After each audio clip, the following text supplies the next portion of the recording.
Hi, this is a short video on how to find articles to use for your annotated bibliography. I'm at icc.edu. I'm going to click on Library and click on Search. You can also just Google articles, but sometimes they're confusing and it's hard to create a correct works cited entry for the assignment. This is much easier. Let's say I'm into movies and I pick up a movie that I've seen recently. You don't have to pick movies. You can pick anything that really feel like you, things that you like or things that you do, things that kind of show us who you are. This is a pretty old, these are pretty old publications.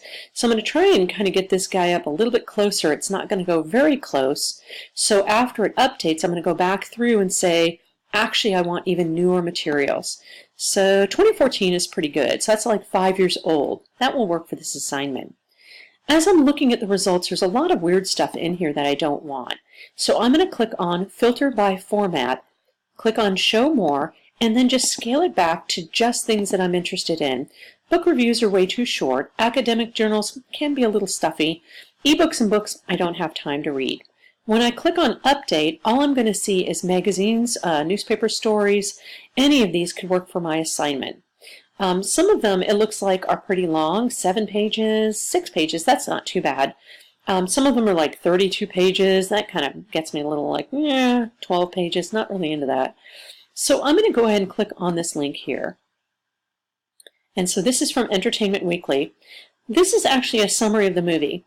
I don't want to use someone else's summary of the movie. Number one, I'll get in trouble for plagiarism and I'll get a 0 on the assignment. The other thing is, this is not how I would summarize this article and what I found useful about it.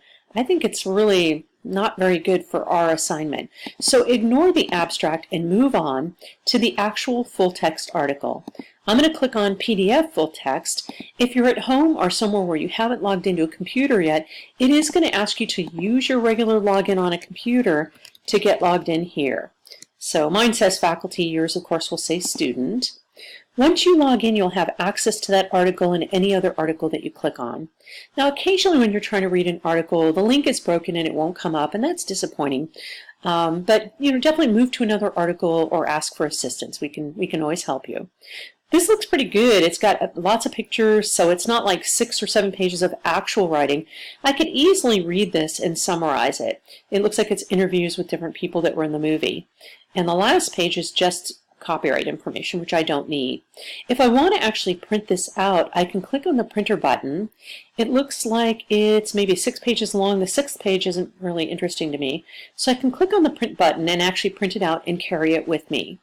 When I get ready to start looking at, I want to summarize and put this into my annotated bibliography, I'm going to click on this little page looking thing. On other articles, it may be at the top and it may be called Cite Now or Citation. This one actually says Cite. So it may be in different places. Don't worry, we can help you find it. I'm going to click on Cite, and now it actually says, hey Sherry, if you're going to use this, go ahead and copy and paste the works cited entry.